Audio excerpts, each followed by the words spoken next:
श्लोक 11.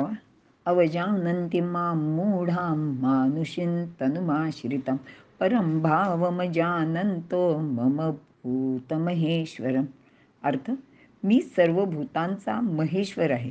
हा माझा म्हणजे परमेश्वराचा श्रेष्ठ असा भाव किंवा स्वरूप न जाणणारे मूर्ख लोक मनुष्य देहाचा मी परमेश्वराने आश्रय केला आहे असे समजून माझी अवज्ञा करतात. विवरण पाहूया. ईश, ईश्वर, महेश्वर हे तीन विशेष लक्षात घेण्याजोगे आहेत. यामध्ये ईशाचा अधिकार किंवा शक्ती कमी प्रमाणात आहे. अनेक ईशांचा असा ईश्वर असतो, त्याचा अधिकार थोडा जास्त आहे. तर ईश्वराचे वरती हा महेश्वर आहे. तोच या विश्वाचा एकमेव ईश्वर, भगवंत, परमेश्वर, सर्व शक्तिमान असा आहे. पण माणसे मात्र हे तीनही शब्द एकाच अर्थाने उपयोगात आणताना आपल्याला दिसतात. ज्याप्रमाणे राज्यामध्ये राजा हा अधिपती म्हणजे प्रमुख सर्व सत्ताधीश असतो, त्याचे अनेक प्रतिनिधी किंवा अधिकारी असतात आणि ते राज्याचा कारभार राजाचे अधिपत्याखाली चालवितात. अगदी तसेच इथे आहे. या महेश्वराची अमूर्त शक्ती या विविध देवदेवतांमार्फत कार्य करते. तो महेश्वर सर्व व्यापक असल्याने तो सर्वत्र विद्यमान सुद्धा आहे.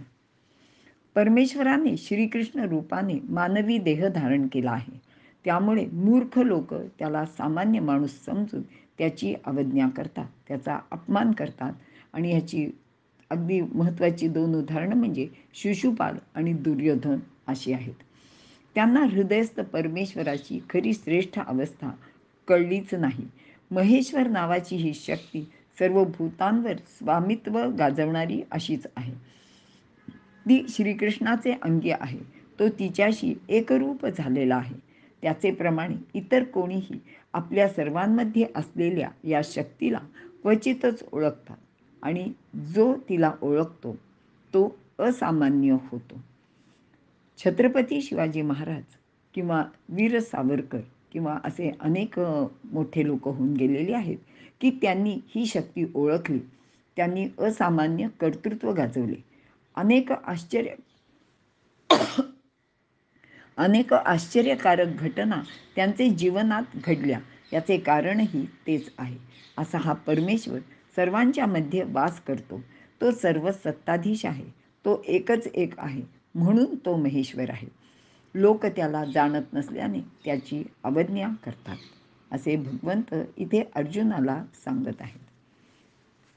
आणि ज्ञानदेव ह्याच्यावर असं म्हणतात की परमेश्वरातील सूक्ष्म ईश तत्व न जाणता ते मूढ अज्ञानी लोक नाशिवंत स्थूल आकारातील परमेश्वराला पाहतात किंवा त्याला शोधतात आणि ते मूर्तीमध्येच ईश्वर आहे असे मानतात. पण बुद्धीच्या भरोशाने पाहिले असता तो त्यांना कधीच दिसत नाही, सापडत नाही. मायामोहित असलेले हे लोक परमेश्वराला स्थूल आकारात कल्पना करून तोच देव आहे असे मानून मग आपल्या देहाची म्हणजे मनुष्य देहाची सर्व कर्मे त्याच्या ठिकाणी कल्पना करून त्याप्रमाणे त्याची पूजा अर्चा करतात. आणि मग त्या विदेहालाच राम, कृष्ण, शिव, गोविंद किंवा देवी, देवता अशी अनेक विविध नावे देऊन त्यांचे भजन करतात, त्यांची भक्ती करू लागतात. आणि वेगवेगळ्या नावाप्रमाणे विविध उपचार, आचार, त्यांची आवड निवडसुद्धा ठरवतात. आणि मग पूजा करताना रामाला किंवा कृष्णाला तुळस व्हायची आणि शिवाला मात्र बेल व्हायचा आणि गणपतीला दुर्वा व्हायच्या.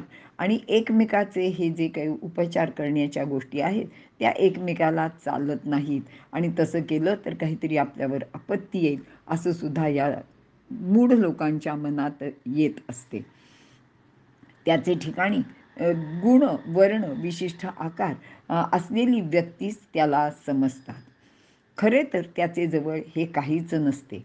पण कोणी त्याला आपला मित्र समजतो तर कोणी आपला शत्रूसुद्धा समजतो. सर्व प्रकारचे मनुष्य धर्म त्याचे ठिकाणी कल्पून त्याचेकडे ते पाहतात आणि त्याला देव म्हणून त्याची पूजा करतात.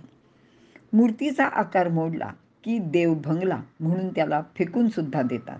असे हे सर्व स्वतःला भाविक समजणारे लोक आपल्याच कल्पनेत दंग राहतात. त्यांना परमेश्वराचे खरे रूपच कळलेले नसते आणि ते ईशतत्वाची अशा प्रकारची अवज्ञा करतात. ईश्वर म्हणजे सत्ता गाजविणारा, तो प्रत्येकात वास करीत असतो. सर्वस्य चाहम हृदय सन्निविष्टो असं भगवंतांनी सांगितलेलं आहे. पण त्याला किंवा त्याचे शक्तीला सामान्य माणूस कधीच जाणत नाही किंवा जाणू शकत नाही, कारण ते स्वतःला मी म्हणजे देह आहे असे समजतात. खरी अंतरशक्ती ते ओळखू शकत नाहीत आणि ती जाणली तर आपण सर्वच सामर्थ्यवान होऊ शकतो हेही त्यांना कळत नाही. पण आपण तसे न करता देहबुद्धीमध्येच परमेश्वराला पाहण्याचा प्रयत्न करतो, त्याचे शक्तीची अवज्ञा करतो. कारण लोक स्थूल प्रकृतीतच रमतात, त्या पलीकडे त्यांची दृष्टी जात नाही. आणि असे का होते हे भगवंत पुढील श्लोकात आपल्याला सांगणार आहेत. इथे आपण थांबूया.